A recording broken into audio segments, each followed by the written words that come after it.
네, 오대영 라이브의 간판 코너 단도직입을 시작하겠습니다. 수요일에 만나는 정치 고수 두 분, 전직 원내대표 두 분입니다. 우상호 전 민주당 원내대표, 김성태 전 자유한국당 원내대표입니다. 어서 오세요. 예, 안녕하세요. 예, 한덕수 권한대행이 왜 이러나 오늘 주제입니다. 이수진 앵커가 브리핑하고 본격적으로 이야기를 나누겠습니다. 정치인의 속내를 알고 싶다면 입이 아닌 발을 보라. 그래서 한덕수 권한대행의 어제 하루를 정리해봤습니다. 오전 10시 국무회의를 열어서 마은혁 헌법재판관을 임명했습니다. 그러면서 이완규 법제처장 등을 헌법재판관 후보로 기습 지명했습니다. 이 때문에 나라가 발칵 뒤집혔는데 이 와중에 한 대행은 점심시간을 전후해서 윤상현 의원을 만났습니다. 대선 출마 설득도 좀 같이 하셨을까요? 한간에 그런 얘기가 많이 있는 것도 사실이에요. 그래서 저한테 물어봐달라는 사람도 많이 있는 것도 사실이고, 그런데 그런 생각을 전혀 해본 적이 없으시다고 말씀하세요. 그 직후 이런 보도도 나왔습니다. 총리실 간부들에게도 최근 대선의 디귿자도 언급하지 말아라라고 강조를 했다는 내용입니다. 이후 밤 9시경에는 트럼프 미국 대통령과 통화를 했고요. CNN과의 인터뷰가 공개되기도 했습니다.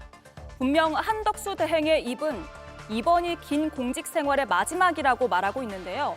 그럼 발은 어디를 향하고 있는 걸까요?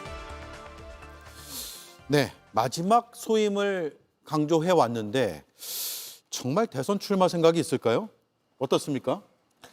글쎄요, 평소에 이분의 태도나 여러 가지 성품으로 봐서는 대통령 선거를 염두에 두고 있다고 판단을 할 수가 없는 그 분인데, 최근에 이제 이완규 법제처장을 헌법재판관으로 지명한 것도 심상치가 않고 여러 가지 측면에서 오해를 불러살 만한 행보를 하고 있는 건 사실이에요. 예. 그리고 사실 어제 같은 날도 굳이 뭐 윤상현 의원을 만나야 될 이유가 있을까요? 지금 다가오는 대선을 공정하게 관리해야 될 책임이 있는 분이 지금 여당 의원도 아니에요, 이젠. 그러니까 특정 정당의 중진 의원을 따로 만나서 이야기를 나눈다는 것도 의심을 살 만한 행보죠. 그래서 이제 의혹이 점점 좀 커지는 겁니다. 저는 내심으로는, 겉으로는 아니다고 하지만 내심으로는 시켜주면 할 수도 있지 정도의 태도가 아닌가, 저는 그렇게 의심하고 있습니다. 의심은 된다. 사실상 이 방송 들어오기 전에 제가 이제 총리실에 한덕수 대행을 모시는 총리 때도 아주 신임을 받는 그 아주 내 후배가 있어요. 예. 그래서 야, 진짜 총리 대행이 생각은 뭐냐? 예, 취재를 해오셨군요. 제가 직접 물었어요. 그랬더니 진짜 뭐 언론 보도된 것처럼 대선 디귿자도 꺼내지 마라. 예. 단호한 입장이다. 근데 왜 우리 당내 내가 현역 의원들, 특히 여의도 현역 의원들 간에는 다양한 이 컨센서스가 이루어지고 있어요. 특히 한덕수 이 대행에 대한 그 소환, 뭐 이 부분에 대해서 공감이 상당히 넓게 이제 확산되고 있는 그런 과정인데, 예.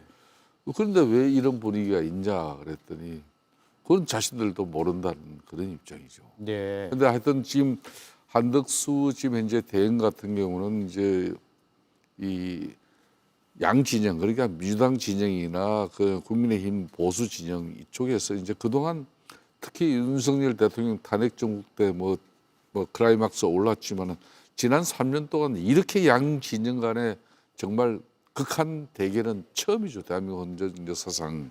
그렇기 때문에 이제 역대 이제 조기 대선이 오더라도 앞으로 이제 좀 개헌도 좀 하고 관리형 대통령 체제로서 이 국정 안정과 또 공론 분열, 국민적 갈등을 이렇게 좀 좁혀 나갈 수 있는 그런 인사가 대통령이 됐으면 하는 그런 바람을 이야기하는 것 같아요. 예. 한 대행을 콕 집어서 얘기한 것보다는 예. 그런 전체적인 바람이 저런 발언들로 나오고 있다. 예, 그렇습니다. 예. 그러면 가능성은 없다고 보시는 거네요? 저는 지금 현재까지는 절대 가능. 그렇다면은 혹자들은 이래요. 헌재 재판관 2명 대통령 몫을 갖다가 정말 뭐 그런 대응은 아주 절제되고 소극적인 대응 입장을 가져야 되는데 뭐 적극적인 뭐 대응의 입장으로 저 재판관 2명을 임명했는데 네. 엄청난 정치적 후폭풍이 지금 몰아칠 걸 뻔히 알면서도 저걸 임명한 것은 분명히 정치적 의도가 있는 거 아니냐. 네. 특히 민주당 인사들이 그렇게 보는 부분에 대해서는 그 빌미는 분명히 제공했죠. 예. 자, 한대행이 어제 CNN과 인터뷰를 했는데 그 인터뷰를 잠깐 보고 얘기를 이어나가겠습니다.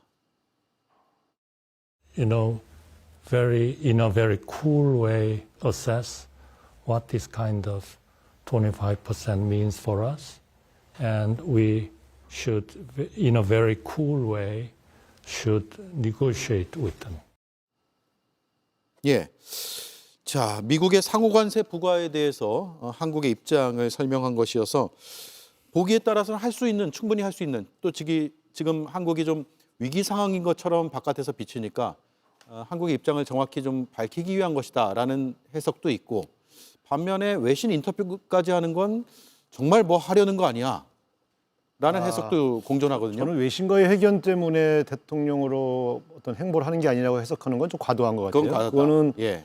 지금 대한민국 상황을 안정적으로 관리하면서 경제 위기에 대응해야 될 책임이 있는 대행으로서 저는 충분히 할 수 있는 일이다. 예. 저것 때문에 의심하는 것은 조금 과도한 것 같고요. 저는 오히려 이완규 법제처장을 헌법재판관으로 임명하고 또 윤상현 의원을 만나고 이게 다 정치 행보입니다, 사실은. 이런 것들이 의심을 사는 것이지. 예.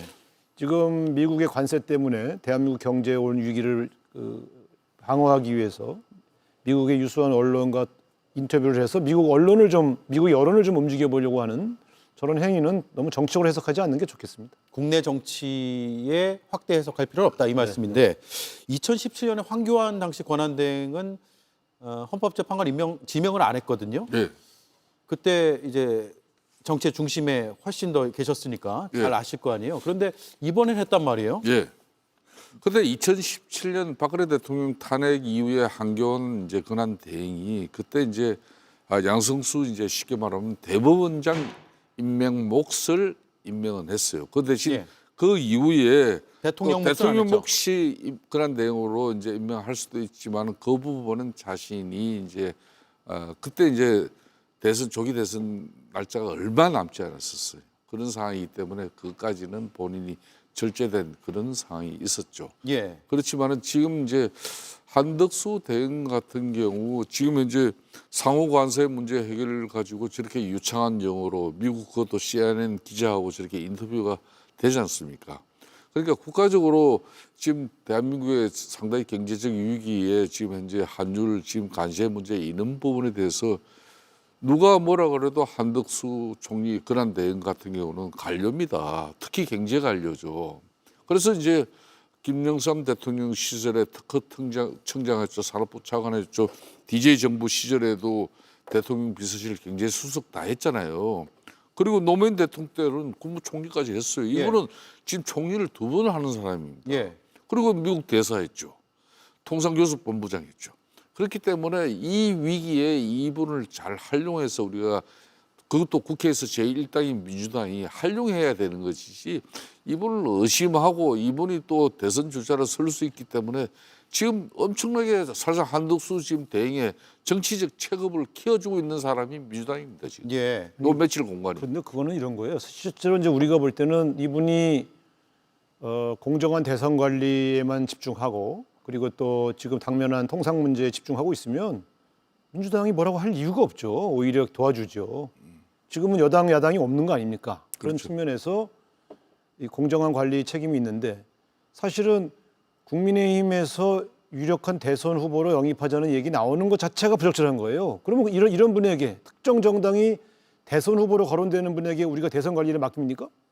그 자체로 공정성 시비가 붙는 거예요. 예. 그러니까 저 얘기를 차단을 빨리 하든가 아니 은근히 즐기면 공정한 대선 관리할 자격이 없다고 해서 사퇴를 요구할 수 있는 겁니다. 아니 이 입장을 바꿔놓고 만약에 민주당의 국무총리가 대통령이 탄핵됐는데 저렇게 가면 그러면 국민의힘이 가만히 있겠습니까? 그래서 어떻게 왜 이런 행보를 하시지? 이제 이런 거고요. 두 번째, 아니 헌법재판관 임명을 왜 합니까? 이게 2017년, 16년에 제가 원내대표여서 예. 당시에 전진석 지금 비서실장입니다. 그분하고도 이 문제를 얘기했어요. 자, 헌법재판관 소장이 그만뒀는데 그 몫을 어떻게 할 거냐? 피워야 될 거 아니냐? 근데 나름대로 조사를 해보더니 야 법제처에도 알아보고 여기저기 다 알아봤는데 비공식 유권 해석상 권한 대행은 대통령 몫의 인사권을 행사하면 안 된다더라. 예. 그래서 이거는 우리가 요구하기 어렵다. 그래서 여야도 공감대를 이루었고 또 황교안 권한대행도 그건 행사하지 않겠다고 해서 한 명을 더 채워야 된다고 생각했었는데 처음엔 그러면 그거는 한국의 헌법 체계가 그렇다면 그건 우리가 서로 여야가 묵인하자. 그래서 8명 체제로 그냥 간 겁니다. 예. 그러면 2016년, 17년에는 그렇게 갔는데 이번에는 왜 그렇게 안 가는 거예요? 그러니까 그런 측면에서 갑자기 그러면 법제처의 유권 해석을 받으셨는지 해도 된다고. 예. 유권 해석 안 받고 법률가도 아닌 분이 그냥 해버린 거 아닙니까? 근데 법제처의 유권 해석을 받는 게 아니라 지금 법제처장을 지명해 버린 거죠. 더 황당한 거죠. 예. 그런데 저는 또 이런 것도 있어요. 자, 이분이 뭐라고 얘기했냐면 지금 이 중차대한 시기에 헌법재판관을 공석으로 놔두면 굉장히 중요한 판결들이 늦어지기 때문에 임명했다. 아니, 그건 저는 어이가 없어요. 그럼 지난번에 왜 3명의 헌법재판관 임명을 안 하고 공석으로 놔뒀던 겁니까? 그러니까 불과 얼마 전까지 헌법재판관 임명을, 그것도 국회 몫의 헌법재판관 임명을 안 하고 공석으로 두어서 헌법재판소가 정상적으로 운영되지 못하게 했던 분이 이제는 갑자기 그게 공석으로 되면 안 된다고 해서 대통령 몫의 헌법재판관을 권한대행이 지명을 하지 않습니까? 예. 아니 얘기가 자꾸 바뀌잖아요. 예. 그러니까 우리가 볼 땐 그때는 왜 공백을 방치하고 그래서 그것 때문에 탄핵을 당했던 분이 이제는 또 왜 다 채워야 된다고 그러는 거예요. 도대체. 예. 그러니까 이게 이렇게 앞뒤가 안 맞는 행위, 비정상적인 행위를 할 때는 뭔가 다른 의도가 있는 거 아닌가라고 의심할 수밖에 없다. 그래서 적어도 이번에 이 헌법재판관 지명 문제 이것은 원상태로 돌려놔야 됩니다. 예. 뭐 우상호 대표께서는 충분히 그렇게 말씀하실 수 있지만은 이분이 일관성이 없다는 건데 그러니까 이제 이런 거죠. 지금 현재 그동안 논란이 됐던 마흔억 재판관을 임명을 했지 않습니까? 문제는 문행배 지금 소장 대행과 이미선 재판관이 지금 4월 18일자 되면은 임기가 종료돼요. 그렇기 때문에 만일 이번 세 사람 임명을 안 하면은 몇 명 됩니까? 6명으로 헌재가 운영이 돼야 되는데 그런 측면에서 그동안 임명을 유보하고 있었던 마흔억 재판관에 대해서도 이제 헌재가 윤석열 대통령에 대한 탄핵 심판이 이루어졌기 때문에 이 정치적 부담이 없잖아요, 양쪽에 다. 그래서 임명이 된 거고 또 문행배하고 임선 재판관 이 두 사람 지금 빠지고 나오면 7명이에요. 박근혜 예. 대통령 탄핵 때도 그렇고 지금도 마찬가지지만 8명 찾으면은 지금 민주당 주장이 맞을지도 몰라요. 그렇지만은 지금 마흔억 재판관을 임명해야 되잖아요. 그렇게 해서 7명 됐는데 그럼 최소한 8명이라도 돼야 앞으로 시비가 헌재 심판 결과에 시비가 덜 걸릴 건데 그런 측면에서 자신이 사심 없이 오로지 나라를 위해서 슬기로운 결정을 내리고 최선의 결정이라고 생각하고 자기는 그 부분에 대해서 책임이 오롯이 내게 있다. 이렇게 하는 사람한테 그걸 자꾸 정치적으로 지금 현재 왜 이 시기에 그럼 마흔억 임명한 거는 괜찮고 그거는 또 두 사람은 안 되고 이런 식으로 가면 안 아니죠. 된다는 그건 국회 거예요. 몫이니까 국회 몫은 당연히 권한 대행이 지명할 수 있어요. 근데 대통령 몫은 후임 대통령이 지명하게 놔둬야지 그거를 왜 자기가 대통령이냔 말이에요. 그러니까 그런 측면에서 보면 저는 그러니까 헌법학자들 입장에서도 소극적이고 절제된 대행의 입장이면은 임명을 하면 안 되는 것이고 적극적인 그러니까 대통령이 파면되지 않은 상태에서 그걸 하면 안 돼요. 그러니까 대통령이 파면됐기 때문에 그런 대응으로서 완전한 대통령의 직무 대행이 된 겁니다. 그래서 적극적인 입장으로 이제 전환한 건데 2017년도에는 문제는 제가 이제 민주당 주장에 왜 해버리면 그 말은 그러면은 헌재 재판관 후보들 많을 건데 거기에 왜 이완규라는 사람이냐? 그 부분에 대해서는 이 부분이 40년 동안 윤석열 대통령하고 그 사법적인 그런 직위고 또 이분은 뭐 윤석열 정부의 인수위원회도 참여하고 누가 봐도 이런 윤석열 관계를 뗄 수 없다. 그런 문제 제기에 대해서는 이제 그거는 일정 부분 일리가 있다고 볼 두 수가 가지 있겠죠. 문제를 다 하는 거예요. 하나는 권한 대행의 권한을 어디까지 행사할 수 있냐에 대한 헌법적 해석이 이미 다수설이 있는데 그러면 그것을 바꾸거나 또 다른 어떤 해석을 받아서 적어도 여야의 공감대를 형성한 상태에서 진행을 했다 그러면 또 문제가 없어요. 예. 그런데 문제는 그런 과정에서 진행된 인사가 하필이면 법제처장이에요. 적어도 저는 보수 성향이냐 진보 성향이냐는 것은 전 문제 삼지 않아요. 왜냐하면 보수 성향이어도 헌법과 법률, 양심에 따라 판결한다고 하는 믿음이 있어요. 그런데 예, 맞아요. 이분은 정치적 편향이 너무 세요. 성향의 문제가 아니고 정치적 편향. 그러니까 특정 대통령의 내각에서 법제처장을 했잖아요. 근데 그분이 파면당했단 말이에요. 그러면 적어도 앞으로 6년을 끌고 갈 헌법재판관으로 자격은 없는 거예요. 그냥 법제처장을 마지막 공직으로 삼고 끝냈어야 돼요. 예. 근데 이런 분을 지명을 해버리면 많은 국민들이 아니 이건 윤석열 대리인이 들어왔네 이렇게 생각할 게 뻔한데 하고 많은 법조인 중에 왜 이런 분을 지명을 하냐 이거예요. 그러니까 이분을 지명하면 그런 문제가 있을 거라는 걸 전혀 모를 수 없는 분이에요. 이분 대단히 정치적으로 판단력이 뛰어난 분입니다.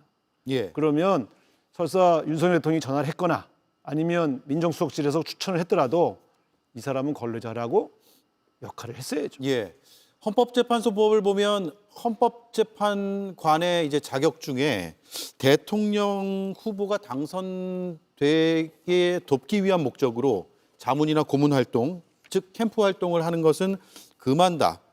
즉 대통령을 위해서 선거를 같이 치른 사람은 안 된다라고 명시가 돼 있어요. 그런데 3년이 경과하지 아니한 사람으로 돼 있더라고요. 근데 공교롭게도 3년은 조금 넘었어요. 대선에서. 그 자격은 살짝 회복은 된 것 같은데 여러 그 정치적인 해석과 자격 논란은 계속 되는 것 같습니다.